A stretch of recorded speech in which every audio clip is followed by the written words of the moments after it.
Durante este periodo, la frecuentación de las dos familias llegó casi a restablecerse por completo, aproximándose más a lo que había sido en el último otoño de lo que cualquier miembro del antiguo círculo íntimo había considerado probable. El regreso de Henry Crawford y la llegada de William Price tuvieron mucha parte en ello, pero mucho se debió también a la más de la tolerancia de Sir Thomas respecto de las sociables tentativas de la rectoría.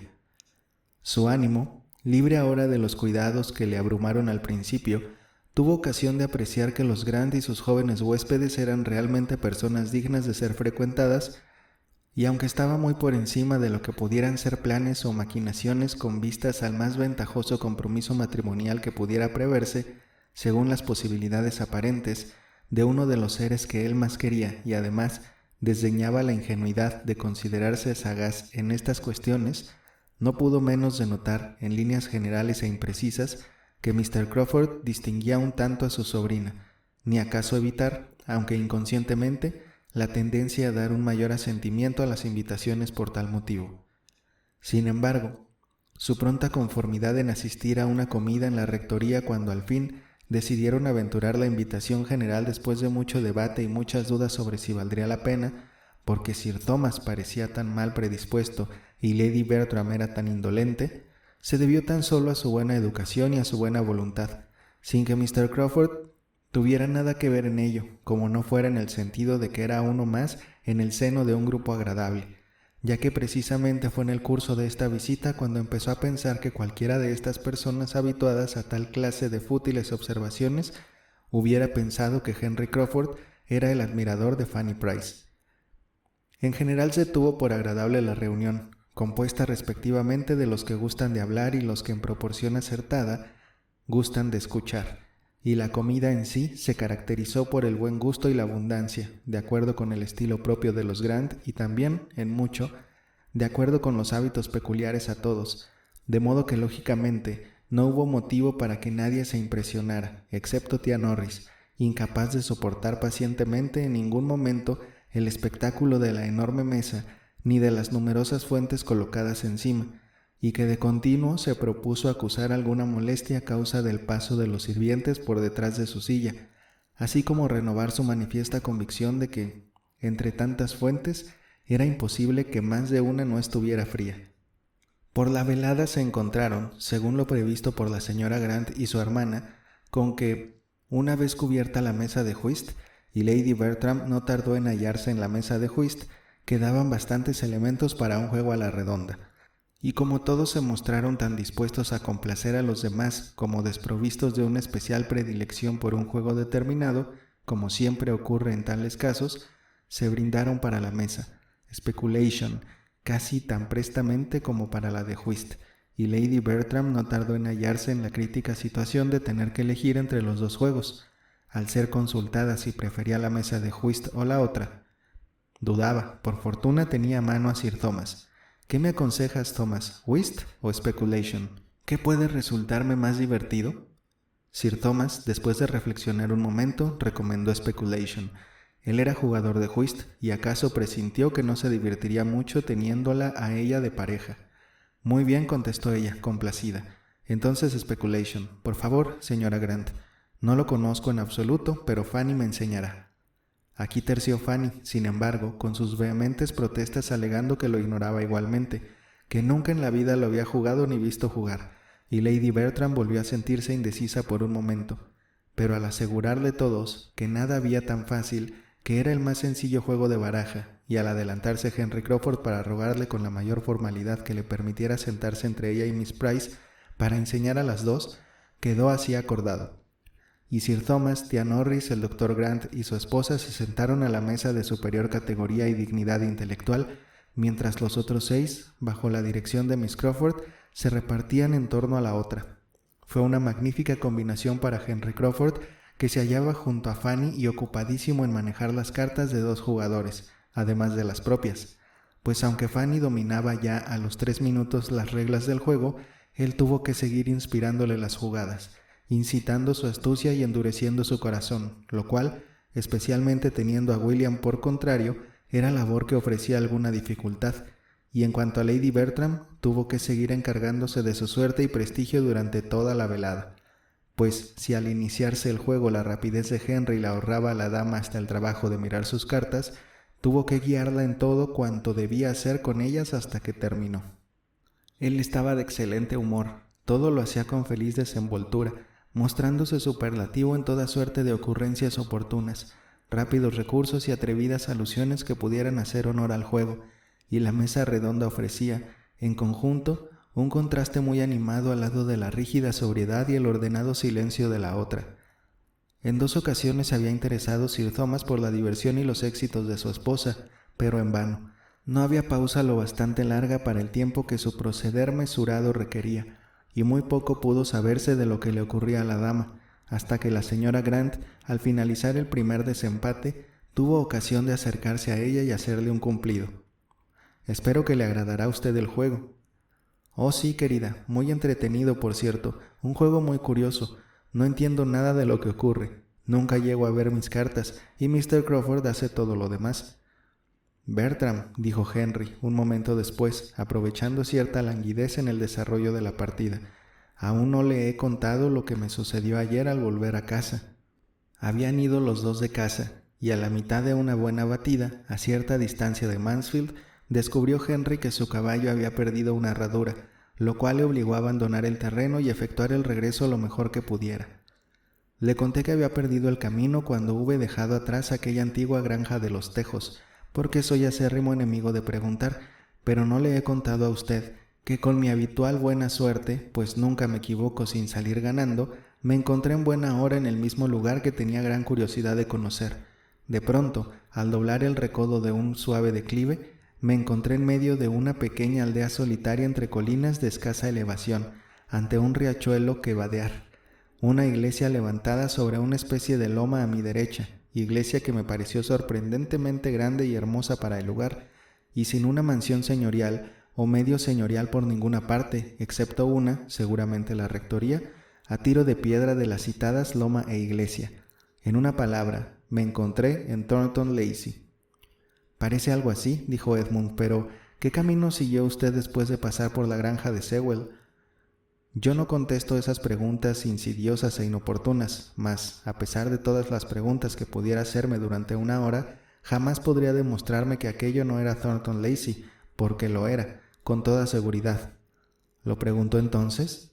No, yo nunca pregunto, sino que le dije a un hombre que estaba enderezando un seto que aquello era Thornton Lacey y él estuvo de acuerdo. Tiene usted una buena memoria. Yo no recordaba haberle contado nunca ni la mitad de cosas sobre el lugar. Thornton Lacey era el nombre de la aldea donde Edmund tendría en breve su beneficio eclesiástico, como muy bien sabía Miss Crawford, y el interés de ésta por una sota que tenía William creció en el acto. «Bien», prosiguió Edmund, «¿y qué efecto le produjo aquello? ¿Le gustó?» «Muchísimo. Es usted un hombre afortunado. Allí habrá trabajo para 6 veranos al menos, antes de que la residencia sea habitable». No está tan mal como eso. Habrá que trasladar el patio de la granja. No lo niego, pero no veo que haga falta nada más. La casa no es mala, en modo alguno, y cuando haya desaparecido el patio, tendrá accesos muy tolerables. Hay que hacer desaparecer por completo el corral y planearlo de modo que quede fuera la tienda del herrero. La casa tiene que cambiarse de modo que se oriente al este en vez de al norte. Quiero decir que la entrada y las principales habitaciones deben estar en aquel lado, donde la vista es realmente deliciosa. Estoy seguro de que se puede hacer, y allí deberá estar el acceso, cruzando lo que ahora es jardín.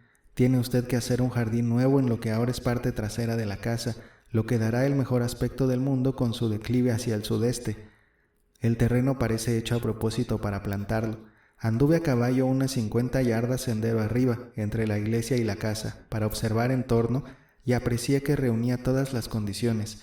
Nada más fácil, las praderas que existen más allá de lo que será ya el jardín, así como lo que ahora lo es, que se extienden desde la callejuela donde yo estaba hacia el nordeste, eso es, hasta la carretera principal que atraviesa el pueblo.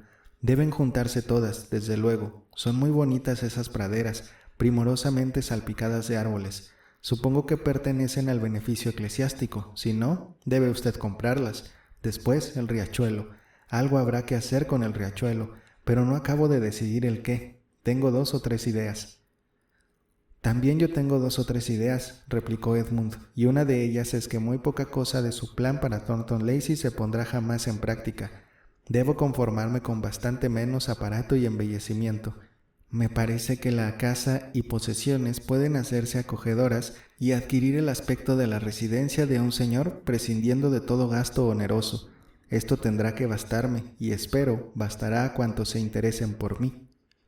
Miss Crawford, algo recelosa y resentida por cierto tono de voz y cierta mirada a hurtadillas que subrayó la última esperanza por él expresada, puso precipitado término a sus tratos con William Price y, asegurándose la sota a un precio exorbitante, exclamó: «Ea, voy a envidar el resto como una mujer valiente. La fría prudencia no se ha hecho para mí. Yo no he nacido para estar quieta sin hacer nada. Si pierdo la partida, no será porque no haya luchado por hacer la mía». Suya fue la partida, aunque no le pagó lo que había entregado para asegurársela. Siguió otra mano, y Crawford empezó de nuevo con el tema de Thornton Lacey. «Es posible que mi plan no sea el más acertado, no he tenido muchos minutos para formarlo, pero usted debe hacer bastante allí, el sitio lo merece, y no quedará usted satisfecho si deja por hacer mucho de lo que se puede. Excúseme, señora, no puede usted mirar sus cartas, así, déjelas echadas delante de usted. Pues sí, el sitio lo merece. Bertram, habla usted de darle el aspecto de una residencia señorial. Esto se conseguirá quitando el corral, pues, aparte tan horrible obstáculo, jamás vi una casa de ese tipo que tuviera en sí un aire tan señorial, que tanto diera la impresión de algo superior a una simple rectoría, muy por encima del presupuesto de unos centenares de libras al año. No es una amontonada colección de habitaciones pequeñas y sencillas, con tantos tejados como ventanas. No está recluida en la compacta estrechez de esas granjas cuadradas.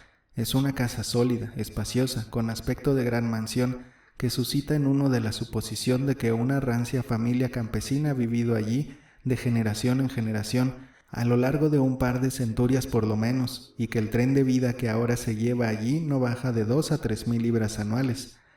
Mary Crawford escuchaba y Edmund se mostró de acuerdo con esto. Por lo tanto, un aspecto de residencia señorial no hay duda de que podrá dárselo a usted, con tal de que haga algo, pero se presta mucho más. Déjame ver, Mary, Lady Bertram ofrece 12 por esa reina. No, una docena es más de lo que vale. Lady Bertram no quería ofrecer una docena. No hay más oferta, sigan. Con algunas reformas parecidas a las que le he sugerido, yo no le pido precisamente que se base usted en mi plan, aunque, dicho sea de paso, dudo que nadie pueda concebir otro mejor, le conferiría a usted un carácter más arrogante. Podría elevarla a la categoría de auténtica mansión señorial. De ser simplemente la residencia de un caballero, puede convertirse, mediante unas juiciosas reformas, en la residencia de un hombre ilustrado, de gusto, costumbres modernas y bien emparentado. Todo eso se le puede imprimir, adquiriendo la casa un sello tal que su dueño sea considerado el mayor terrateniente de la parroquia por cualquier criatura humana que acierte a pasar por el camino, especialmente teniendo en cuenta que no hay allí otra casa importante que pueda disputarle el puesto. Circunstancia esta, dicho sea entre nosotros, que encarece el valor de tales condiciones, en cuanto a privilegio e independencia, por encima de todo cálculo. Usted piensa como yo, sin duda, añadió, con voz más suave dirigiéndose a Fanny. ¿Estuvo usted alguna vez en el lugar? Fanny contestó con una rápida negativa y trató de ocultar su interés por la cuestión, centrando ávidamente su atención en las proposiciones de su hermano, que estaba regateando de lo lindo para embaucarla lo más posible. Pero Crawford intervino así. No debe usted desprenderse de la reina, la ha comprado demasiado cara, y su hermano no le ofrece ni la mitad de su valor. No, señor. Fuera manos, su hermana no cede la reina, está completamente resuelta. La partida será suya, volviéndose de nuevo a Fanny, es indudable que será suya. Y Fanny preferiría que la ganase William, dijo Edmund, sonriendo al mirarla.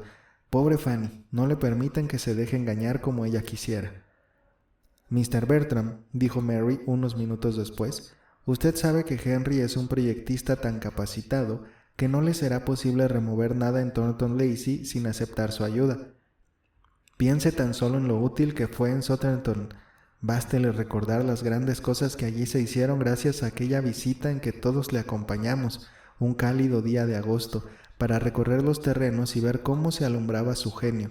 Allí fuimos, nos volvimos a casa y no es para dicho lo que allí se hizo. Los ojos de Fanny se habían vuelto hacia Crawford por un instante, con expresión más que grave, hasta de reproche. Pero el tropezar con su mirada los retiró al instante. Con cierta intención agitó la cabeza mirando a su hermana y replicó riendo: «No puedo decir que se hiciera gran cosa en Southampton, pero el día fue caluroso y todos nos dedicamos a pasear unos en pos de otros, desorientados». Tan pronto como pudo ampararse en el murmullo general, añadió en voz baja, hablando tan solo a Fanny: «Sentiría que mis facultades de proyectista se juzgaran por lo de aquel día en Southampton. Ahora veo las cosas de un modo muy distinto. No piense usted en mí según lo que podía parecer entonces». Southampton era palabra para atraer la atención de tía Norris, y como precisamente disfrutaba en aquel instante de la pausa feliz que le brindó el haber asegurado una base entre Sir Thomas, que llevaba el juego, y ella, contra los difíciles contrincantes que eran el Dr. Grant y su esposa, exclamó de muy buen humor: «Southampton, vaya, aquello sí que es una finca preciosa, y pasamos allí un magnífico día. William, la verdad es que no tienes buena suerte, pero la próxima vez que vengas espero que mis queridos Mr. y Miss Rushworth estarán en su casa, y con seguridad puedo responder de que te recibirán los dos con gran simpatía. Tus primos no son de los que olvidan a sus parientes, y Mr. Rushworth es un hombre en extremo agradable. Ahora se encuentran en Brighton, ¿sabes? En una de las mejores casas de allí, como se lo permite la estupenda fortuna de Mr. Rushworth. No sé exactamente la distancia que puede haber, pero cuando regreses a Portsmouth, si no está muy lejos, deberías llegarte y presentarles tus respetos, y yo podría, por tu mediación, enviar un paquetito que deseo hacer llegar a tus primas». «Sería para mí un gran placer, tía, pero Brighton está casi por Beach Head, y aunque tuviera posibilidad de ir tan lejos, no podría aspirar a verme bien acogido en un sitio tan elegante como aquel.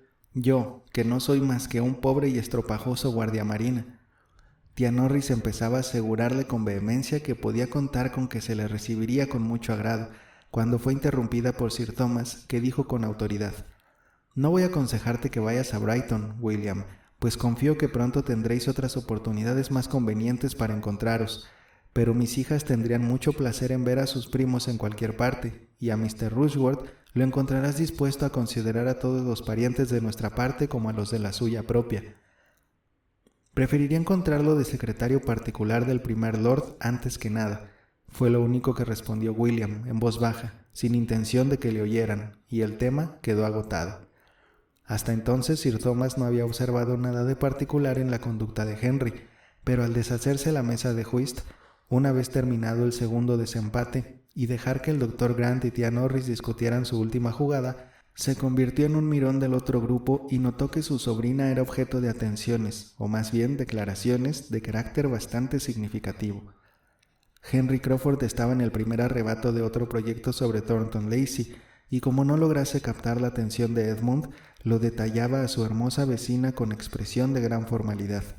Su proyecto consistía en alquilar él la casa para el próximo invierno, a fin de poder contar con un hogar propio en aquella vecindad, y no era únicamente para disponer de él durante la temporada de caza, como entonces le estaba diciendo a Fanny, aunque este aspecto pesaba también.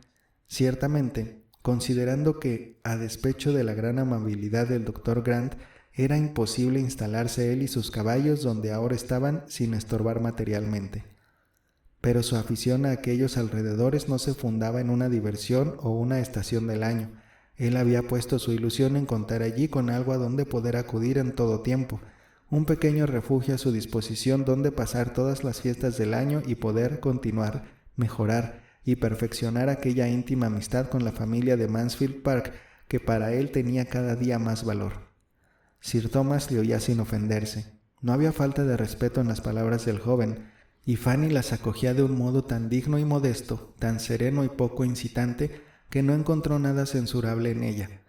Poco decía Fanny, asintiendo solo de vez en cuando, y sin traslucir inclinación alguna a tomar para sí la menor parte del cumplido, ni fomentar los entusiasmos del galán por Northamptonshire.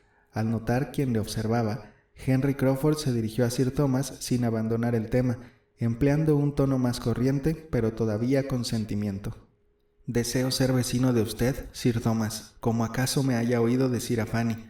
¿Puedo contar con su aquiescencia? ¿Y con que no influenciará a su hijo en contra de un tal inquilino? Sir Thomas, inclinándose cortésmente, replicó: es el único modo en que no podría desear se estableciera usted como vecino permanente, pero espero y creo que Edmund ocupará su propia casa en Thornton Lacey. ¿Digo demasiado, Edmund?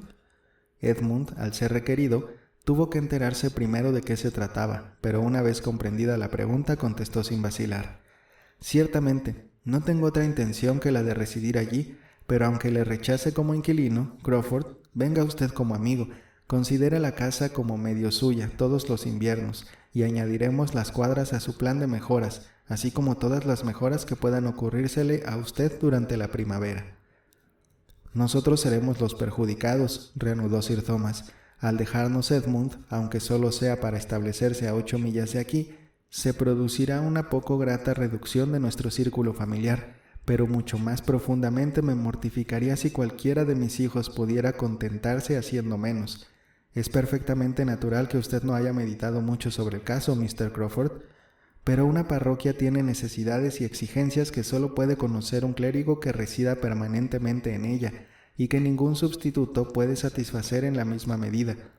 Edmund podría, como se dice vulgarmente, hacer el trabajo de Thornton, esto es, podría leer las plegarias y predicar sin abandonar Mansfield Park, podría llegarse todos los domingos a caballo a una casa nominalmente habitada y cumplir con el servicio divino.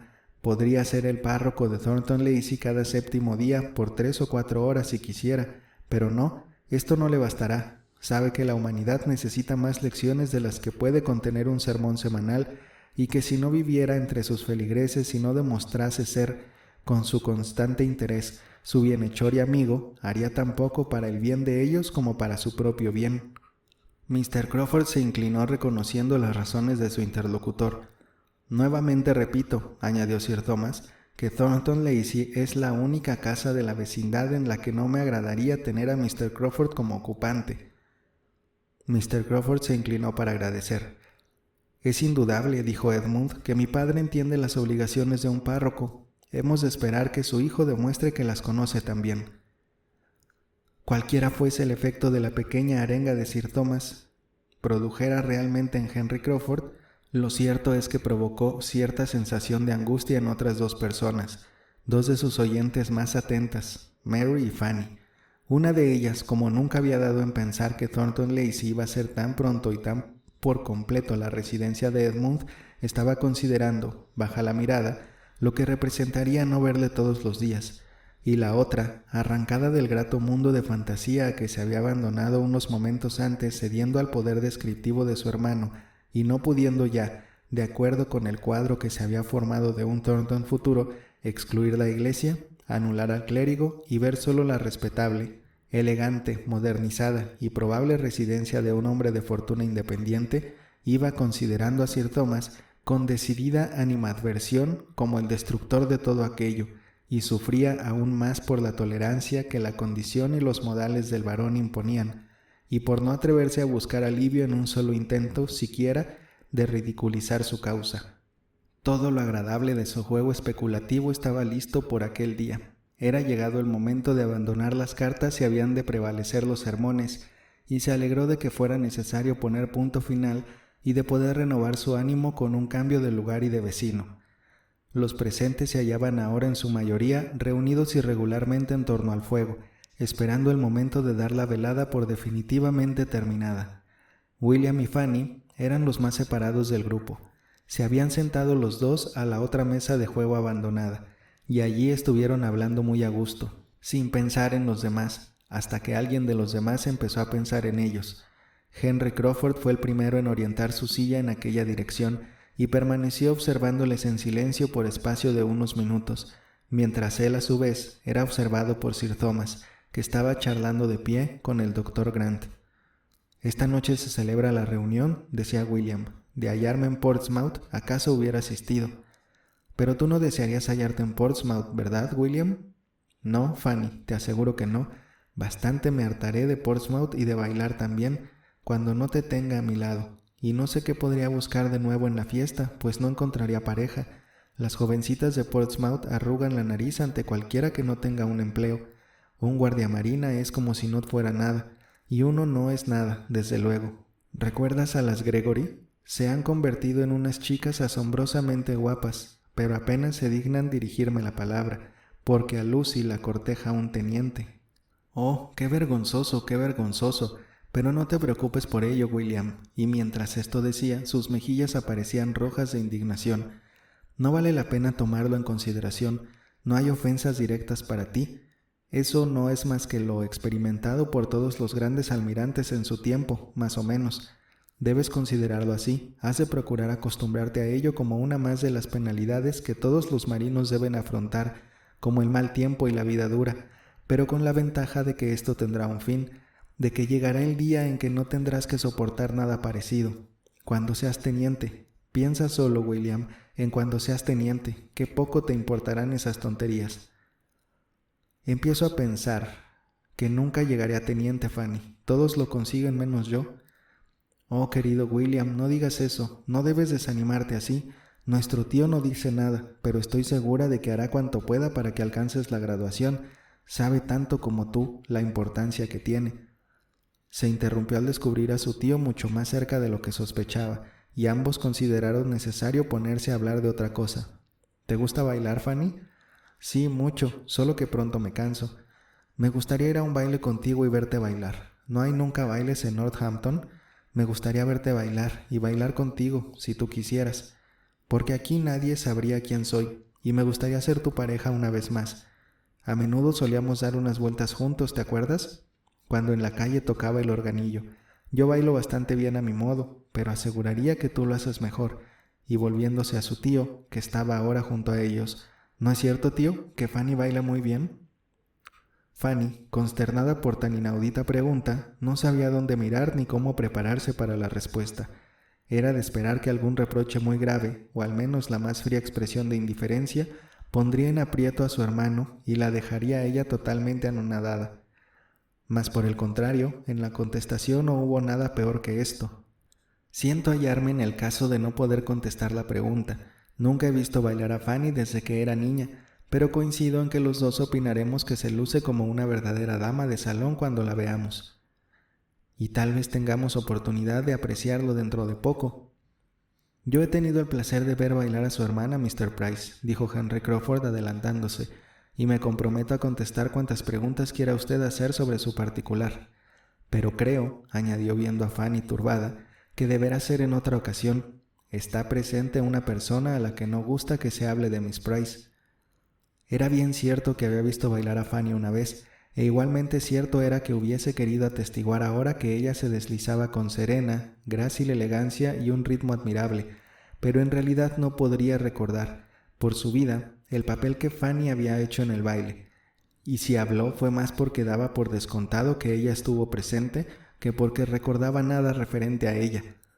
Pasó, sin embargo, como un admirador de su modo de bailar, y Sir Thomas, en modo alguno enojado, prolongó la conversación sobre el baile en general, y tanto se distrajo describiendo los bailes de la antigua y escuchando lo que su sobrino podía contar de los diferentes estilos de danza que había observado por esos mundos, que cuando anunciaron su coche ni siquiera lo oyó, y hasta que tía Norris armó el consiguiente alboroto no tuvo conocimiento de ello.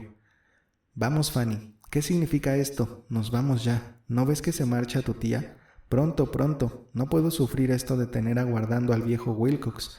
Tendrías que acordarte siempre del cochero y de los caballos. Mi querido Thomas, habíamos dispuesto que el coche regresaría por ti, Edmund y William». Sir Thomas no pudo disentir, por cuanto él mismo lo había dispuesto y comunicado previamente a su esposa y a su hermana, pero esto parecía haberlo olvidado tía Norris, que quería hacerse la ilusión de que era ella quien lo había dispuesto todo. Para Fanny, la última impresión de la velada fue de contrariedad, porque el chal que Edmund se disponía a tomar sin prisa de manos del criado para colocarlo sobre sus hombros, le fue arrebatado por la mano más rápida de Henry, y ella se vio obligada a agradecer a éste su más destacada atención.